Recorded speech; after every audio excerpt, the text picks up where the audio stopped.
আসসালামু আলাইকুম। Vivo Y15s মডেলের একটি ফোনটি বর্তমানে ডেড অবস্থায় আমার কাছে আসছে এবং এই ফোনটি দীর্ঘদিন বন্ধ অবস্থায় ছিল কাস্টমারের কাছে।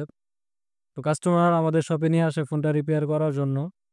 তো ১ম এ আমি ফোনটিতে চার্জিং পোর্ট চেঞ্জ করে দেই। কারণ কাস্টমারের কথা হচ্ছিল যে ফোনটিতে চার্জ হচ্ছিল না। কিন্তু ফোনটিতে চার্জিং পোর্ট চেঞ্জ করার পরেও ফোনটি চালু হচ্ছিল না। তারপর কাস্টমারকে জানানো হয় যে আসলে এটা ডেড সমস্যা রয়েছে। এরপর কাস্টমার এটা রিপেয়ার করার জন্য আমাদেরকে দেয়।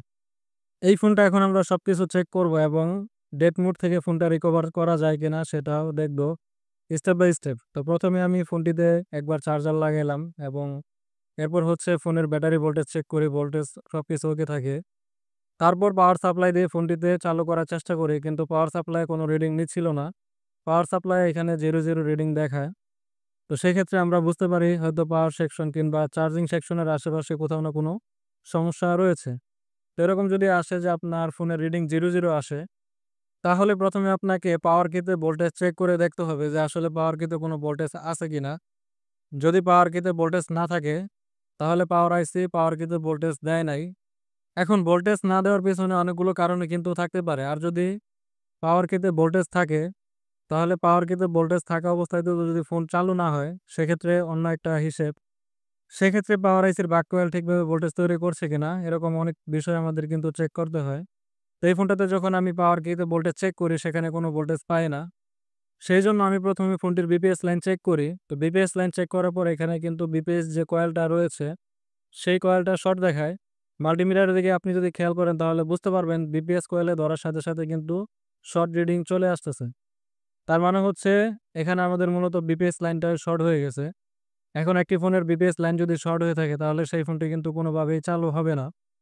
এখন কথা হচ্ছে কেন বিপিএস লাইন সবচাইতে বেশি শর্ট হয়?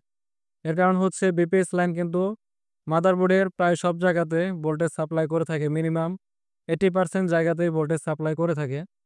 এবং আপনি যদি একটি ফোন এমন হয় যে চার্জে লাগাইয়া গেম খেলতেছেন অথবা অতিরিক্ত মাত্রায় টিপাটিপি করতেছেন, সেক্ষেত্রেও কিন্তু ফোনগুলো শর্ট হতে পারে। তো আমি দেখলাম বিপিএস কয়েলটাই আমাদের শর্ট হয়ে গেছে এবং ডিপিএস যে লাইনটা হচ্ছে পাওয়ার আইসি সহ অন্যান্য সেকশনে চলে গেছে, সেই লাইনটাই শর্ট হয়েছে। যে লাইনটা শুধু চার্জিং এসি থেকে আসছে, সেই পাশে কোনো শর্ট নাই। ১ম এ আমি চার্জিং সেকশনে একটু দোয়া থেরাপি দিয়ে শর্ট কিলার লাগাইয়া দেখব যে আসলে চার্জিং সেকশন থেকে শর্টটা হইছে কিনা।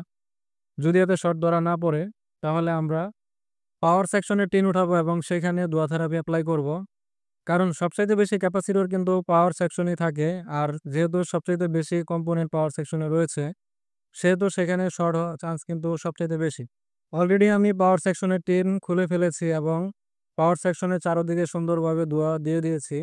এবার শর্ট কিলার লাগাইয়া দেখতে হবে যে কোনো কম্পোনেন্ট গরম হয় কিনা। তো এখানে আমি শর্ট কিলারটা টাচ করলাম। শর্ট কিলার টাচ করার সাথে, সাথে এখানে দেখুন একটা কম্পোনেন্ট যেটা গরম হয়েছিল এবং এখান থেকে ধোঁয়া সরে গেছে। তো আমি আরো একবার আপনাদেরকে দেখানোর চেষ্টা করব। এখানে আমি পুনরায় ধোঁয়া দিয়ে দিচ্ছি। যে ক্যাপাসিটরটা আমাদের গরম হয়েছিল। ধোঁয়া দেওয়ার পর আরো একবার শর্ট কিলার লাগাবো। শর্ট কিলার লাগাইয়া দেখার চেষ্টা করব যে এখানে ঠিক এই কম্পোনেন্টটাই গরম হয় কিনা। দেখুন দ্বিতীয়বার শর্ট কিলার লাগানোর সাথে, সাথেই কিন্তু এই কম্পোনেন্টটাই গরম হলো। তার মানে মূলত এই ক্যাপটাই শর্ট হয়েছে। এখন এই ক্যাপটা আমাদের সুন্দরভাবে রিমুভ করে দিতে হবে। তো আমি হট গান দিয়ে হিট দিচ্ছি এই ক্যাপটা ওঠানোর জন্য। এখন প্রশ্ন হচ্ছে এখানে কি অন্য একটা ক্যাপাসিটর লাগাইতে হবে? যদি আপনি একটা ক্যাপাসিটর লাগিয়ে দিতে পারেন তাহলে ভালো। আর যদি না লাগান তাহলেও কোনো সমস্যা নাই। কারণ এটা হচ্ছে একটা বিপিএস লাইন। বিপিএস লাইনে অনেক ক্যাপাসিটর থাকে। তাই ১ টা ২ টা ক্যাপাসিটর উঠাইলেও তেমন কোনো সমস্যা হয় না। তো আমি যে বাক কয়েল উঠাইছিলাম সেটা লাগাই দিচ্ছি এবং এখানে একটা ক্যাপ উঠে গেছিল যেটা হচ্ছে ভালো। সেটাও আমি লাগাই দিব। এরপর হচ্ছে আমরা ফোনটা সুন্দরভাবে ফিটিং করার ট্রাই করব ফোনটা চালু হয় কিনা। তো আমাদের কাজ কিন্তু কমপ্লিট। পরবর্তীতে আমরা যখন এখানে শর্ট চেক করি সেখানে কোনো শর্ট পাই নাই। যেহেতু আমাদের ফোনে আর কোনো শর্ট নাই, তাহলে অবশ্যই এই ফোনটা ১০০% রানিং হবে আশা করা যায়। এখন আমি ফোনটিতে চার্জার লাগায়ে দেখব যে আসলে ফোনটিতে চার্জ জমা হয় কিনা বা চার্জিং লোগো আসে কিনা। যদি চার্জিং লোগো আসে তাহলে আমাদের ফোনটা ১০০% চালু হবে। তো দেখুন আমাদের ফোনটিতে কিন্তু চার্জিং লোগো চলে আসছে এবং কিছুক্ষণ অপেক্ষা করার পর আমাদের ফোনের মধ্যে কিন্তু পার্সেন্টেজও চলে আসে।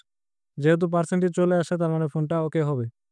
তো আমাদের ফোনটিতে আরো কিছু সমস্যা ছিল, যেমন ডিসপ্লে আলগা হয়ে গেছিল, সেখানে গ্লু দিতে হইছে। প্লাস বাটন সমস্যা ছিল। তো সবগুলো আমরা একসাথে ঠিক করে ফোনটাতে কমপ্লিট চালু করি।